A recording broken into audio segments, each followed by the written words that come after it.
Well, at least the Bulls clinched the playoffs tonight with the Cavs losing to the Magic. Thank you, Cleveland. And with Zach Lavine being ruled out in this game, honestly, did anyone really expect the Bulls to get a win tonight over the Bucks? Doesn't really excuse the Bulls and their poor effort at times. Not the whole game, they were playing with poor effort, but there were points in the game where the Bulls' energy was straight up non-existent.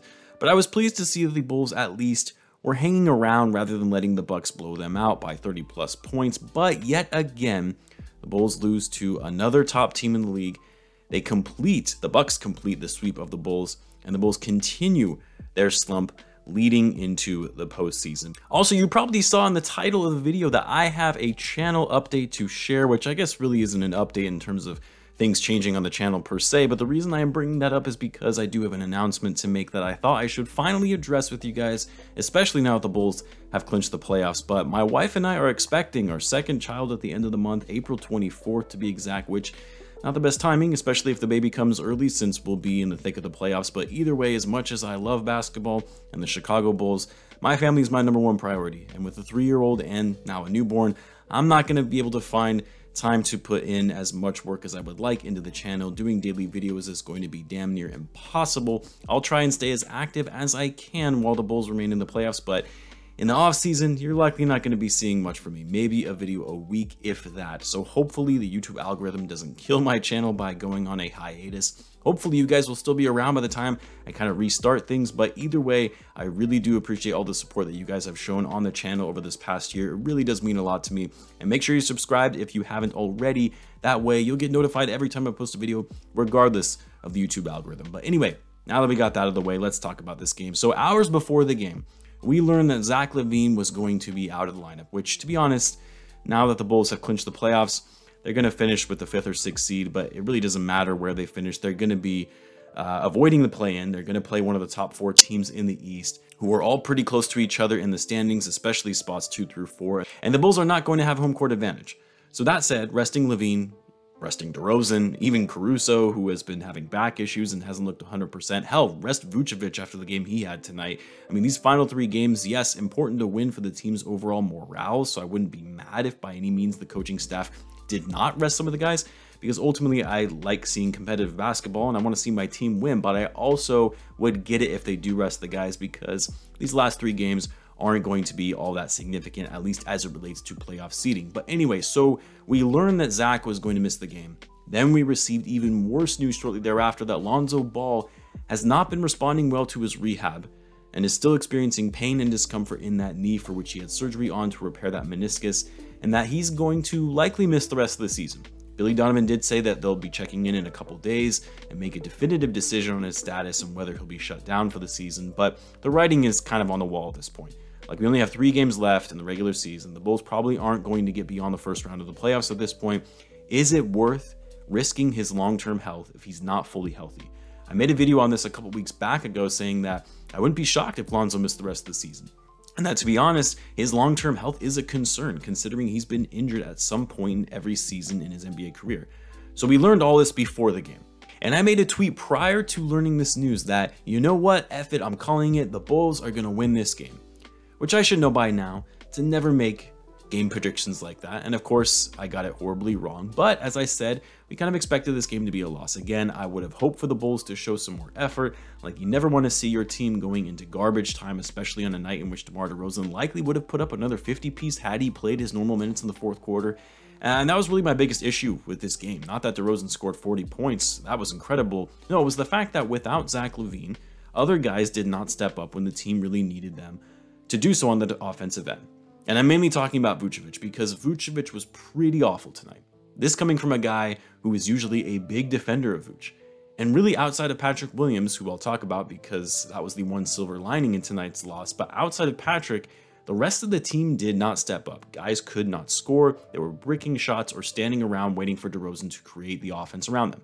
Vucevic tonight, 3 for 19. 3 for 19, 1 for 6 from 3, 7 points, 6 rebounds.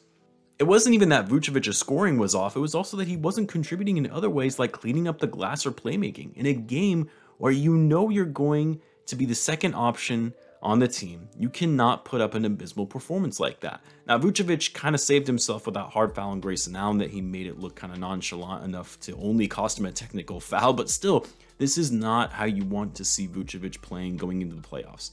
The guy just does not look like he's ready for postseason play, and it's concerning if you're the Bulls.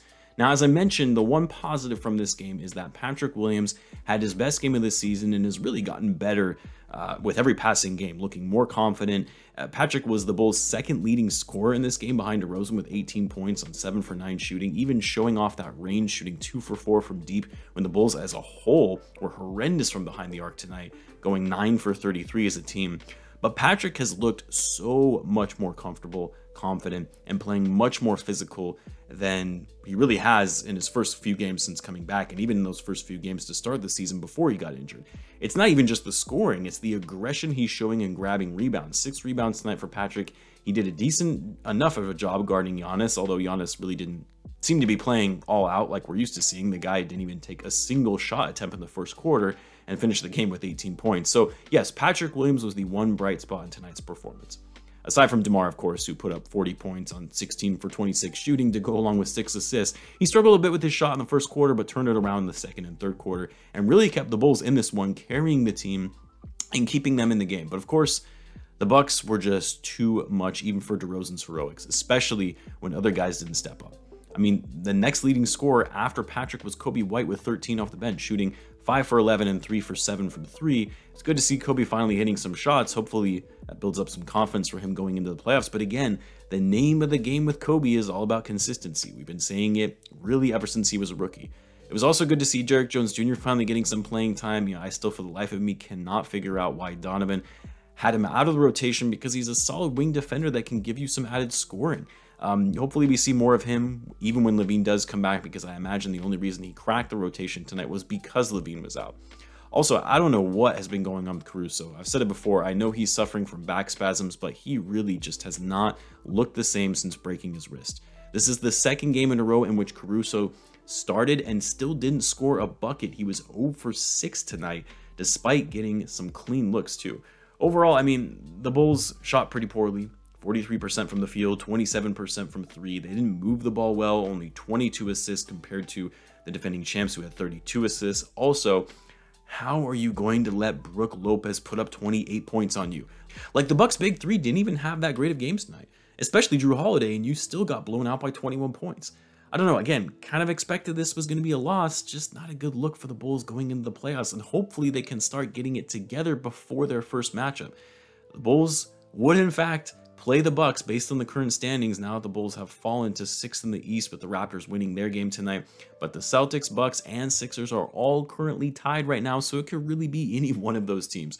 So again, it could change, shift quite a bit this week. That's what you got to love about the NBA. The Bulls are right back at it tomorrow night against the Celtics. Hopefully Lavine will be back in the lineup, because the Bulls are going to need him. The good thing, though, is that the Bulls don't really have to stress a ton since they have secured that top 6 spot. But still, can we please beat one of these top teams before the season is over? Is that too much to ask for? Anyway, guys, I'll have a live chat for the game, so feel free to join that if you would like. Until then, as always, be sure to subscribe if you're a Bulls fan, as I do post daily Bulls content. Thanks again for tuning in, guys, and I will catch you in the next one.